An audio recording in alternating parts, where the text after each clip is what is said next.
তুমি কি কখনো এমন কাউকে দেখেছো যে বাইরে খুব রাগী কিন্তু ভেতরে ভেতরে ভেঙে চুরমার? নেটফ্লিক্সের নেভার হ্যাভ আই এভার ঠিক তেমনই একটা গল্প।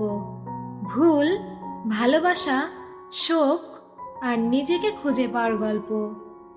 আজ আমি তোমাদের শোনাবো never have I ever season 1-এর এপিসোড 1 এবং এপিসোড 2 সম্পূর্ণ বাংলায় এক্সপ্লেন করে। ভিডিওটা শেষ পর্যন্ত দেখো। নেভার হ্যাভ আই এভার একটা টিনেজ লাভ স্টোরি না, এটা আসলে একজন মেয়ের মানসিক যুদ্ধের গল্প। গল্পের শুরুতে আমরা দেখতে পাই যে দেবী বিশ্বকুমার, যে 15 বছরের একজন ভারতীয় আমেরিকান কিশোরী, সে সৃষ্টিকর্তার সামনে বসে প্রার্থনা করছিল তার গত বছর জীবন নিয়ে। সে চায় এই বছর তার জীবনে কিছু পরিবর্তন আসুক, যেমনটা একজন টিনেজার মেয়ে চায় তার বয়ফ্রেন্ড হোক, সে বড়দের মতো থাকতে চায়। দেবীর কথা শুনে আমরা আরও জানতে পারি তার বাবা মা দুজনেই ছিল ইন্ডিয়ান, আর গত বছর তার বাবা তাদের স্কুলের এক মিউজিক ফাংশনে হঠাৎ হার্ট অ্যাটাকে মারা যান। দেবী তার বাবার এই মৃত্যুতে অনেক শক পায় এবং এক সময় সে অজান্তেই পঙ্গু হয়ে যায়। পরে দেবী হুইল চেয়ারে বসে স্কুলে যায় এবং সেখানে তার প্রিয় দুই বান্ধবী ফ্যাবিওলা আর অ্যালেন তাকে দেখে অনেক কষ্ট পায়। এমনিতে ফ্যাবিওলা সবসময় ছেলেদের মতো টি শার্ট পরে থাকতো, আর অ্যালেন নিজেকে একজন অভিনেত্রী ভাবত। ফ্যাবিওলা ছিল রকেট সায়েন্স বিষয়ে অভিজ্ঞ, আর অ্যালেন ছিল ড্রামা ক্লাবের সদস্য। এছাড়াও দেবীর একজন ক্রাশ ছিল, ওই স্কুলে পড়া সবচেয়ে হ্যান্ডসাম ছেলে, যার নাম প্যাক্সটন। প্যাক্সটন ছিল স্পোর্ট বয়, সে খেলাধুলা, বডি ফিটনেস সব কিছুতে এগিয়ে। একদিন দেবী তার মায়ের সাথে স্কুল থেকে বাড়ি যাচ্ছিল হুইল চেয়ারে বসে। সেখানে প্যাক্সটন কিছু ছেলের সাথে মজা করছিল। দেবী সেটা দেখার জন্য এগিয়ে গেলে অজান্তে দেবী উঠে দাঁড়িয়ে প্যাক্সটনকে দেখে, ফলে দেবী সুস্থ হয়ে যায় আগের মতো। এখান থেকে দেবীর যাত্রা শুরু হয়। দেবী হাই স্কুল যাওয়ার জন্য তৈরি হয়ে প্রার্থনা করতে থাকে। দেবী তার মায়ের সাথে স্কুলে যাওয়ার জন্য বের হলে তাকে তার কাজিন কমলা খাবার দেওয়ার জন্য ডাকে। সে ক্যালটেকে পিএইচডি করতে এসেছে। যদিও দেবী কমলাকে পছন্দ করে না, কমলা খাবার দিতে আসলে দেবী সেটা নেবে না বলে দেয়, কারণ দেবীর চেয়ে কমলার গায়ের রং ফর্সা দেখে দেবী কমলাকে সহ্য করতে পারে না। দেবী অনেকদিন পর পায়ে হেঁটে স্কুলে আসে। দেবীর কাছে নিজের পায়ে হেঁটে স্কুলে আসাটা নতুন লাগছিল। সেখানে তার বান্ধবী ফ্যাবিওলা ও অ্যালেন তাকে দেখতে পায়। সেখানে গিয়ে দেবী ফ্যাবিওলা ও অ্যালেনের সাথে কথা বলে। দেবী বলে, যেহেতু আমরা হাই স্কুলে উঠেছি তাই আমাদের এই বছর আরও বেশি স্টাইলিশ আর কুল হতে হবে, আমাদের নিজেদের পাল্টাতে হবে। সবসময়ের মতো ফ্যাবিওলা সেই টি শার্ট পরে থাকতো, আর অ্যালেন অভিনয় জগতে ডুবে থাকতো। দেবী পরে বলে, আমাদের স্টাইলিশ থাকার জন্য বয়ফ্রেন্ড দরকার। তারা তিনজনে ক্লাসরুমে আসে। সেখানে দেবী ফ্যাবিওলাকে বলে তাদের ক্লাসে অ্যালেক্স গুমেক্সের সাথে ডেট করতে, মানে প্রেম করতে। অ্যালেক্স হলো স্কুলের সবচেয়ে সাদাসিধে এবং বোকা টাইপের ছেলে, আর অ্যালেনকে বলা হলো বোলেন ওকস নামে একটা ছেলের সাথে ডেট করতে। বোলেন শুধু খেত, যেটা পেত সেটাই খেত। আর দেবী ডেট করার জন্য বেছে নেয় জোনাসও। জোনা আসলে অন্য টাইপের, মানে গে টাইপের ছেলে ছিল। তার কথা বলাও মেয়েদের মতো ছিল। তিনজনে গিয়ে তাদের টার্গেট করা ছেলেদের পাশে গিয়ে বসে কথা বলার জন্য। সেখানে এক সিনে গিয়ে আমরা দেখতে পাই বেনকে। বেন আসলে ছিল ক্লাসের ছেলেদের মধ্যে টপার, আর দেবী ছিল ক্লাস টপার। এই জন্য দেবী আর বেনের মধ্যে শত্রুতা লেগেই থাকতো। বেনরা ছিল খুব ধনী, আর বেনের বাবা ছিল বড় ব্যবসায়ী, আর মা সরকারি অফিসার। পরের সিনে দেখানো হয় ইতিহাসের শিক্ষক ক্লাস নিতে আসছে। সেখানে স্যার ক্লাস নেওয়ার টাইমে অদ্ভুত একটা জিনিস ঘটে যায়। ক্লাসে হঠাৎ করে প্যাক্সটান আসে। দেবী প্যাক্সটানকে দেখে অবাক হয়ে তাকিয়ে থাকে। প্যাক্সটন ছিল সিনিয়র ক্লাসে। গত বছর পরীক্ষায় ফেল করার কারণে দেবীদের ক্লাসে থেকে যায়। দেবী অনেক খুশি হয় প্যাক্সটনের জন্য। দেবী চায় প্যাক্সটনের সাথে লাইন মারতে। প্যাক্সটনের সাথে কথা বলতে যাবে, তখন স্যার দেবীকে ডাকে। স্যার দেবী আর বেনকে ডেকে তাদের এই টম অ্যান্ড জেরি যুদ্ধ বন্ধ করতে বলে এবং একসাথে বন্ধুত্ব করতে বলে। কিন্তু দেবী বেন এটা মানতে চায় না, আবারও ঝগড়া শুরু করে দেয়। বেন তাকে একটা কথা বলে, যেটাই সে অপমান বোধ করে। সিন ঘুরে আমাদের দেখানো হয় দেবী একজন মহিলা শিশু বিশেষজ্ঞর কাছে যায়, যার নাম ডাক্তার যামিনী রায়ান। সে ছিল দেবীর ব্যক্তিগত শিশু অভিজ্ঞ ডাক্তার। বেন আর তার সব ঝগড়ার কথা বলে ডাক্তার জেমিনির কাছে। দেবী প্যাক্সটনেরও কথা বলে, আর সে তার সাথে ইন্টিমেট হতে চায় সেটাও বলে। ডাক্তার রায়ান তাকে বোঝায় তার এইসব করার বয়স হয়নি। ডাক্তার রায়ান তার সমস্যা বুঝতে পেরে তাকে একটা ডায়েরি দেয়, যাতে সে তার সমস্যাগুলো লিখতে পারে। সিন পাল্টালে দেখা যায় দেবী, কমলা আর তার মা বসে এক টেবিলে রাতে খাবার খাচ্ছে। সেখানে তার মা দেবীর স্কুলের প্রথম দিন কেমন কাটলো তা জিজ্ঞাসা করছে। সেখানে বসে আমরা জানতে পারি দেবীর কাজিন কমলার জন্য পাত্রপক্ষ দেখতে আসবে।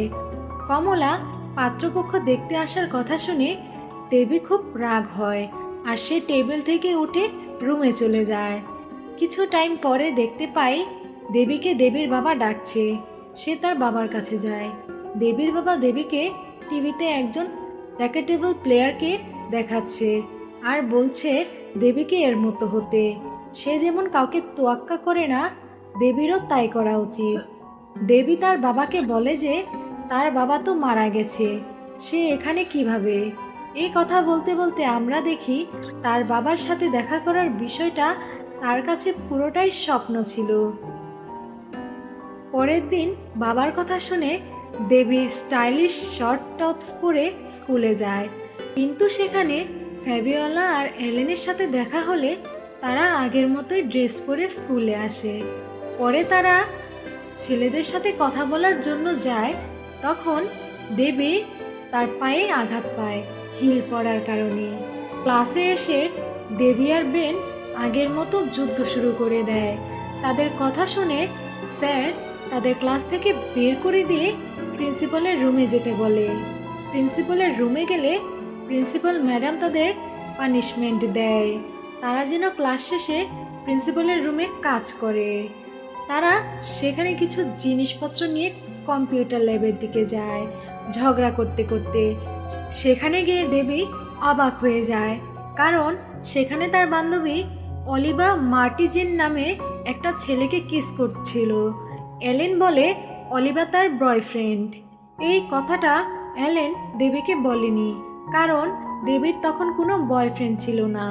আর এলেন এই বয়ফ্রেন্ডের কথা দেবী বাদে ফ্যাবিওলার জানতো। এইসব শুনে দেবী মন খারাপ করে রেগে সেখান থেকে বাড়ি চলে আসে। বাড়ি এসে দেবী তার রুমে গিয়ে বই ছুঁড়ে জানালার কাঁচ ভেঙে দেয়। জানালা ভাঙার কথা দেবীর মা দেবীকে জিজ্ঞেস করাতে দেবী মিথ্যা বলে যে পাখি জানালা কাঁচ ভেঙেছে। দেবীর এই কথা শুনে দেবীর মা বিরক্ত হয়। দেবী তখন দৌড়ে ডাক্তার রায়ানের কাছে চলে আসে। ডাক্তার রায়ানকে দেবী এলেন ও তার বয়ফ্রেন্ডের কথা বলে। দেবীও চায় এলেনের মতো তারও একজন বয়ফ্রেন্ড বানাতে। ডাক্তার রায়ান তাকে বুঝায় বয়ফ্রেন্ডই সব না। দেবী তখন তার কথাটা কিছুটা বুঝতে পারে। সিন পাল্টাতেই আমরা দেখি দেবী দৌড়ে প্যাক্সটনের কাছে এসেছে সাহস করে কথা বলার জন্য। দেবী প্যাক্সটনের সাথে নার্ভাস ফিল করে কথা বলার জন্য। দেবী তাকে পছন্দ করে এটা বলে দেয় প্যাক্সটনকে। দেবী এটাও বলে যে সে প্যাক্সটানের সাথে ইন্টিমেট হতে চায়। প্যাক্সটান এই প্রস্তাবে রাজি হয়ে যায়। দেবী খুব খুশি হয়। আর এখানেই সিজন 1-এর এপিসোড 1 শেষ হয়। এবার আসি এপিসোড 2-তে। এপিসোড 2-এ আমরা দেখতে পাই দেবীর কাছে প্যাক্সটান আসে। প্যাক্সটান এসে দেবীকে জানায় যে তার সঙ্গে ইন্টিমেট হতে চায়। দেবী বিষয়টা বিশ্বাস করতে পারে না। তারা ইন্টিমেট হওয়ার ঠিক আগ মুহূর্তেই দেবীর ঘুম ভেঙে যায়। আর তখন আমরা বুঝতে পারি সব কিছুই ছিল দেবীর একটা স্বপ্ন। সিন পাল্টাতেই আমরা দেবীকে ডাক্তার রায়ানের সঙ্গে দেখতে পাই। দেবী ডাক্তার রায়ানকে জানায় যে সে স্বপ্নে এই কথাগুলো বলছিল। ডাক্তার রায়ান তাকে বোঝান যে এই চিন্তাধারাগুলো পুরোপুরি কল্পনার, এর সঙ্গে বাস্তবতার কোনো সম্পর্ক নেই। প্যাক্সটানকে নিয়ে দেবীর এই ভাবনাগুলো আসলে তার মনের তৈরি। এরপর আমরা দেবীর দুই বান্ধবী ফ্যাবিওলা ও অ্যালেনকে দেখতে পাই। অ্যালেন দেবীর কাছে মিথ্যা বলার জন্য ক্ষমা চায়, আর দেবী উদারভাবে তাকে ক্ষমা করে দেয়। পরে অ্যালেন ও ফেভিওলা দেবীর দেওয়া প্ল্যান অনুযায়ী ছেলেদের সাথে ডেট করতে শুরু করে। দেবী তাদের জানায় যে সে নাকি প্যাক্সটানের সাথে ডেট করছে। সে বান্ধবীদের বলে প্যাক্সটানই প্রথম তার সঙ্গে কথা বলতে এসেছে।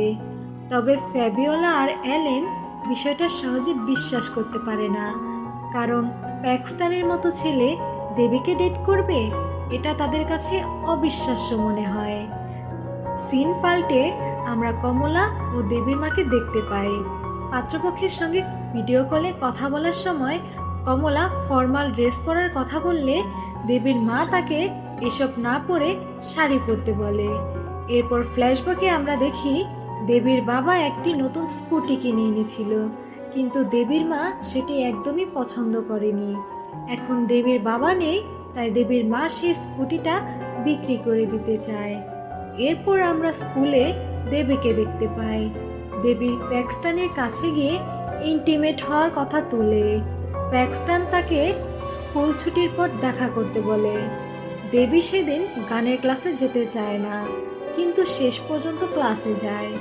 সেখানে তার মন প্যাক্সটানকে নিয়ে ব্যস্ত থাকে। একসময় সে ক্লাস থেকে বের হয়ে প্যাক্সটানের কাছে চলে যায়।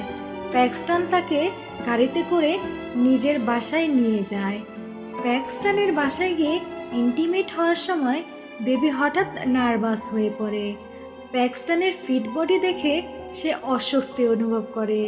কেন এমন হচ্ছে সেটা সে নিজেও বুঝতে পারে না। তখন সে বাসায় যাওয়ার জন্য মিথ্যা অজুহাত দেয় এবং সেখান থেকে চলে আসে। এরপর দেবীর মন এমনিতেই খারাপ থাকে। তার উপর দেবীর মা যখন তার বাবার পুরনো স্কুটি বিক্রি করতে চায়, তখন মা মেয়ের মধ্যে ঝগড়া হয়। পরে দেবীর বান্ধবীরা তার বাসায় আসে এবং প্যাক্সটানের ব্যাপারে তাকে নানা প্রশ্ন করে। দেবী স্বীকার করে যে সে আসলে জানেই না ইন্টিমেট হওয়া মানে ঠিক কী। এরপর তিনজন মিলে ইন্টারনেটে রিসার্চ করে বিষয়টা বোঝার চেষ্টা করে। সিন পাল্টে আমরা দেখি কমলা পাত্রপক্ষের বাবা মায়ের সঙ্গে ভিডিও কলে কথা বলছে, আর দেবীর মা তাকে পুরোপুরি সাপোর্ট দিচ্ছে। কমলা বলে সে আমেরিকায় বড় হওয়ায় দেশীয় রীতিনীতির অনেক কিছুই ঠিকমতো জানে না।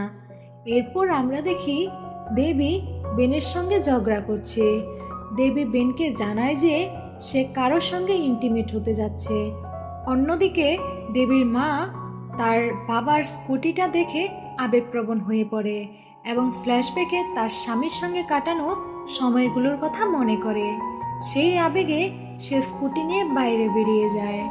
পরে আবার দেবীকে দেখা যায় প্যাক্সটানের বাসায় যাচ্ছে ইন্টিমেট হওয়ার উদ্দেশ্যে। সেখানে গিয়ে বাথরুমে রেডি হতে গিয়ে দেবীর দেখা হয় প্যাক্সটানের বোনের সঙ্গে। প্যাক্সটানের বোনের শারীরিক সমস্যা আছে, আর দেবী তার সঙ্গে অনেকক্ষণ কথা বলে। তখন প্যাক্সটান এসে যায় এবং দেখে দেবী তার বোনের সঙ্গে কথা বলছে। বিষয়টা প্যাক্সটানের ভালো লাগে না, কারণ সে তার বোনকে নিয়ে খুব সেন্সিটিভ। রাগের মাথায় সে দেবীকে বলে চলে যেতে। দেবী মন খারাপ করে বাসায় ফিরে আসে।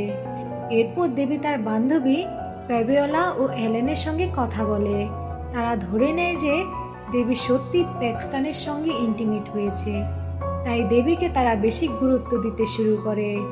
বাস্তবে কিছু না হলেও এই গুরুত্ব পাওয়া দেবীর ভালো লাগে। তবে প্যাক্সটনের ব্যবহার আর তার সঙ্গে কথা না হওয়ায় দেবীর মন খুব খারাপই থাকে। ক্লাসে একদিন দেবী অন্যমনস্ক থাকায় স্যার তাকে প্রশ্ন করলে সে ঠিকমতো উত্তর দিতে পারে না। তখন বেন উত্তর দেয়। পরে দেবী বেনকে হুমকি দেয়, যার কারণে বিষয়টা প্রিন্সিপাল পর্যন্ত গড়ায়। প্রিন্সিপাল দেবীকে বেনের কাছে ক্ষমা চাইতে বলে। প্যাক্সটনের সঙ্গে সমস্যা প্রিন্সিপালের এবং কেঁদে ফেলে। পরে দেবী জানতে পারে বেনের আগে থেকে একজন গার্লফ্রেন্ড আছে, যে তাকে শুধু টাকার জন্য ভালোবাসে। সিন পাল্টে আমরা দেখি কমলা স্টিভ নামের এক ছেলেকে কিস করছে। তারা দুজনেই একে অপরকে ভালোবাসে, কিন্তু কমলা জানায় সে পরিবারের পছন্দের ছেলেকে বিয়ে করবে, কারণ সে তার বাবা মাকে কষ্ট দিতে চায় না। এই কথা বলে সে স্টিভকে ছেড়ে চলে যায়। রাতে দেবী বাসায় ফিরে দেখে তার মা নেই, কারণ সে স্কুটি নিয়ে ঘুরতে গেছে। পরে রাতে তার মা বাসায় ফিরে আসে, কিন্তু কমলার মন ভালো থাকে না। ঠিক তখনই প্যাক্সটন দেবীর বাসায় আসে এবং তার খারাপ ব্যবহারের জন্য দেবীর কাছে ক্ষমা চায়। দেবী তাকে ক্ষমা করে দেয়। এভাবেই এপিসোড 1 ও এপিসোড 2 শেষ হয়। আমাদের এই চ্যানেলে আপনাদের রেসপন্স পেলে আমরা সামনে আরও এপিসোড এক্সপ্লেন করব। ভিডিওটা ভালো লাগলে অবশ্যই লাইক, কমেন্ট আর চ্যানেলটি সাবস্ক্রাইব করতে ভুলবেন না।